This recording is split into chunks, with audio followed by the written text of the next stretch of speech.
Hubballi central ಅಂದರೆ ನಮ್ಮ ಮಹೇಶ್ ತೆಂಗಿನಕಾಯಿ ಅವರು ಶಾಸಕರಿದ್ದಾರೆ.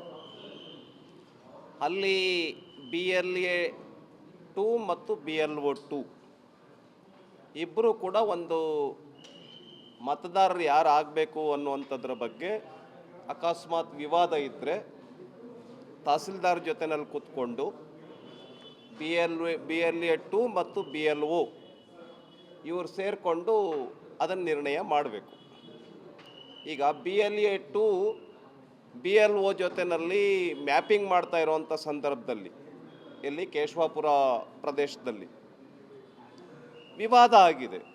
ಅದನ್ನು ವಿವಾದನ ಬಗೆಹರಿಸ್ಕೊಳ್ಳೋದಕ್ಕೆ ಇನ್ನೂ ಒಂದು ಹಂತ ಇದೆ. ಅದನ್ನು ಭಾಳ ಸುಲಭವಾಗಿ ಬಗೆಹರಿಸ್ಕೊಳ್ಬೋದಾಗಿತ್ತು. ಆದರೆ ಕಾಂಗ್ರೆಸ್ಸಿನ ಕುಮ್ಮಕ್ಕಿನ ಕಾರಣದಿಂದ ನಮ್ಮ ಮಹಿಳಾ ಕಾರ್ಯಕರ್ತೆಯ ಮೇಲೆ ವಿಪರೀತ ದೌರ್ಜನ್ಯವನ್ನು ಮಾಡಿದ್ದಾರೆ. ದೌರ್ಜನ್ಯ ಹೇಗಿದೆ ಅಂತ ಹೇಳಿದರೆ ಮಾನವ ಸಮಾಜ ತಲೆ ತಗ್ಗಿಸ್ತಕ್ಕಂಥ ರೀತಿಯಲ್ಲಿ ಅದನ್ನು ಮಾಡಿದ್ದಾರೆ.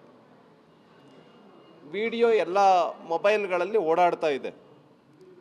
ಒಬ್ಬ ಮಹಿಳೆಯನ್ನು ವಿವಸ್ತ್ರಗೊಳಿಸಿ ಈ ರೀತಿ ಮಹಿಳೆಯ ಮರ್ಯಾದೆಯನ್ನು ಕೂಡ ಲೆಕ್ಕಿಸದೇನೆ ಈ ರೀತಿ ದೌರ್ಜನ್ಯ ಮಾಡ್ತಕ್ಕಂಥದ್ದು ಈ ಸರ್ಕಾರಕ್ಕೆ ಗೌರವ ತರೋದಿಲ್ಲ.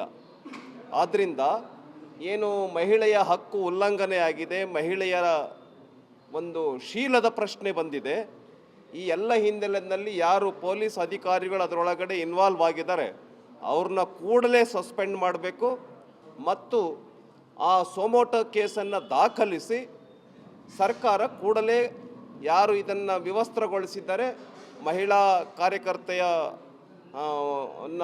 ವಿವಸ್ತ್ರಗೊಳಿಸಿದ್ದಾರೆ, ಅದರೊಳಗೆ ಇನ್ವಾಲ್ವ್ ಆಗಿರ್ತಕ್ಕಂಥ ಭಾಗಿಗಳಾಗಿರ್ತಕ್ಕಂಥವರೆಲ್ಲವರನ್ನು ಕೂಡ ಕೂಡಲೇ ಕ್ರಮ ಜರುಗಿಸಬೇಕು ಅಂತೇಳಿ ಈ ಸಂದರ್ಭದಲ್ಲಿ ನಾನು ಆಗ್ರಹಪಡಿಸ್ತೇನೆ.